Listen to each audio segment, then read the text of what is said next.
So we're here to visit a Finnish school which is connected to the university that does teacher training. So what we expect to see are regular academic classes being taught by teachers who are also training student teachers. Here what we have is the lesson plan for the math class we're about to go visit with Johannes. And he outlines for us what was done in the previous lesson, which was the discovery of the Pythagorean theorem, which he just described to us.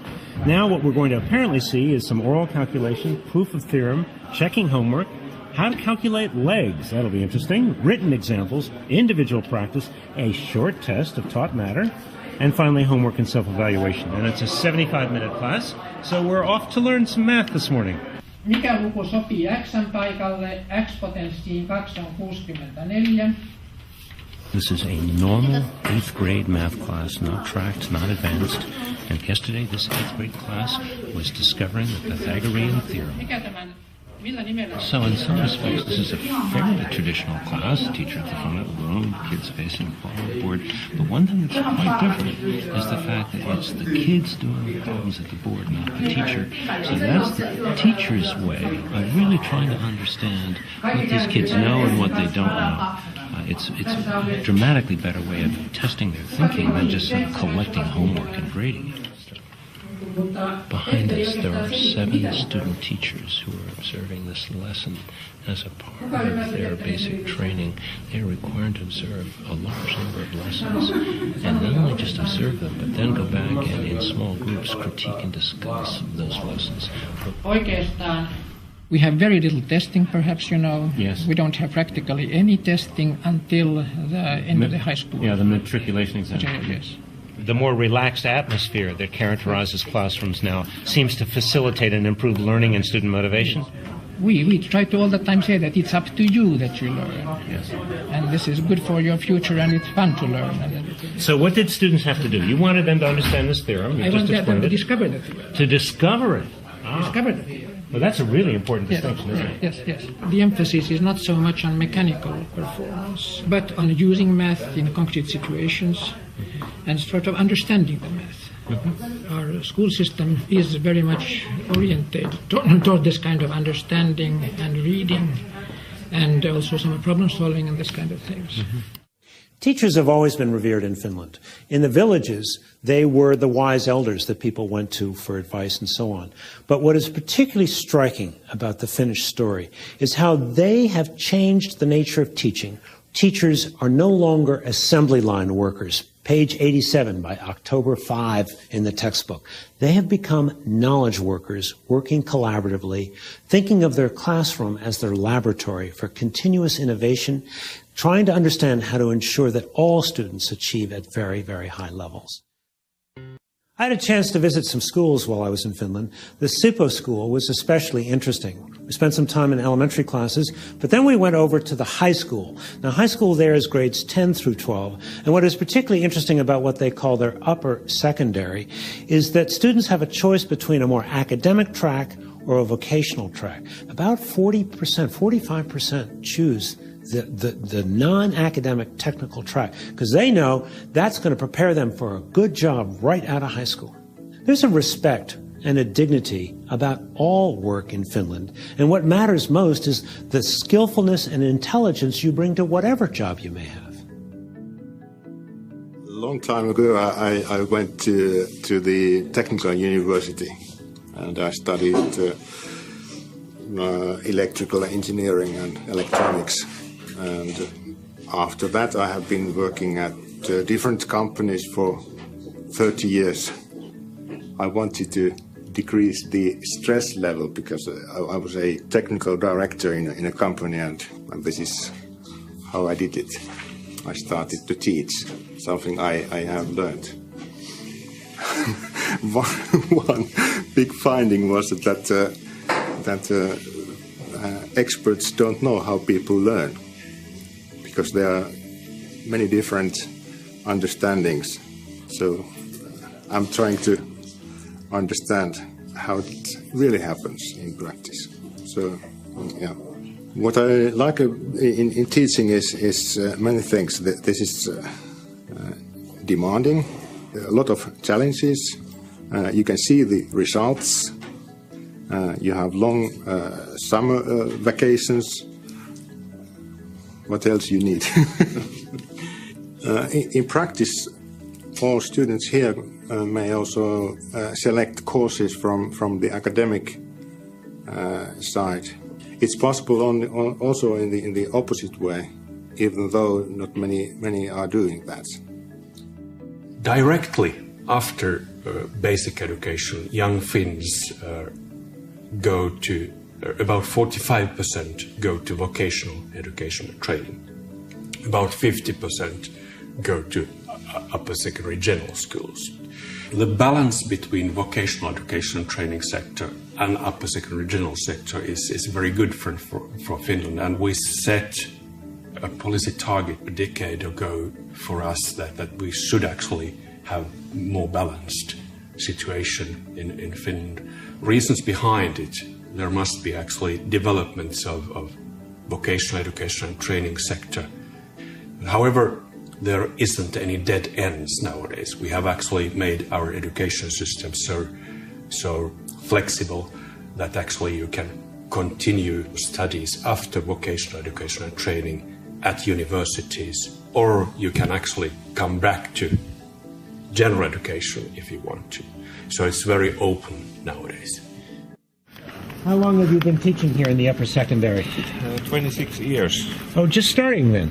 Yeah, in that same school. Yes? 26 years. That's yes. a long time. Yeah.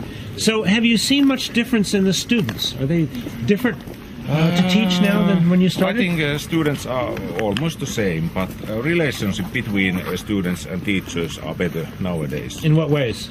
We are working together more and more. Oh, that's excellent. Yeah. We just had a nice 25-minute lunch in the school cafeteria, but you told me your class started 25 minutes ago. Yeah. You mean you trust them to work on their own? Yeah. I trust them to work alone, and they have, deadlines. Yeah. Then what they have to do, and they have this learning environment, Moodle, and they make maps there. And So tell us about Moodle. Moodle is a learning environment, and you can put all kind of material, and you can discuss, and you can evaluate with Moodle. Learning is something to use cultural tools, all kind of tools. If you have a lot of tools, you can learn even more.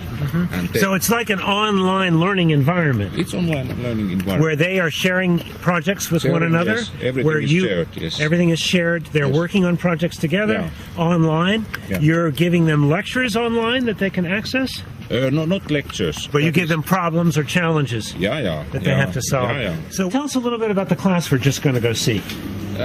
It is, I think there are some 20 students. And what are they going to be working on? They are working kind of geography study about African countries. Okay. Hannah, can you tell me what you're working on, please? I'm searching some information about African land Togo, which is How much time do you have to work on this project?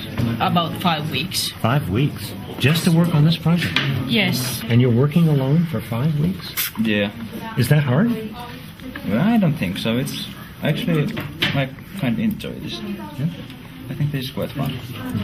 I have to do something in every Every category? Yes. Here we're working on Zimbabwe's nature map, and I have to make one map on paper and one map in internet. Oh, I see. So you're also having to write here some answers that the rest of the class will see that will be Yes. shared from Yes. the software. And other students will comment on your Yeah. work? Yes. Do you find this useful? Would you rather be reading a textbook and taking Well, I tests? think this is quite a good way to learn. Use more of your own creativity, your own thinking, and your own ideas about how to create an effective Yeah. mind map? Yeah, exactly.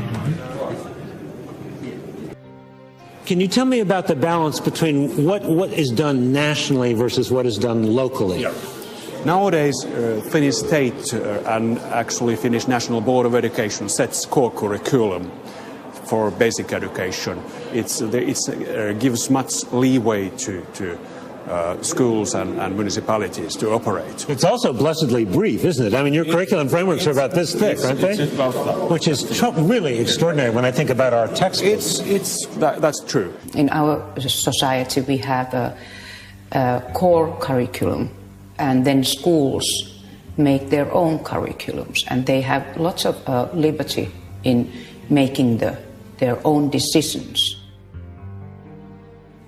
Second phase was actually that during 1980s we moved teacher education and training to universities, so that all teachers are required nowadays master's degree in universities.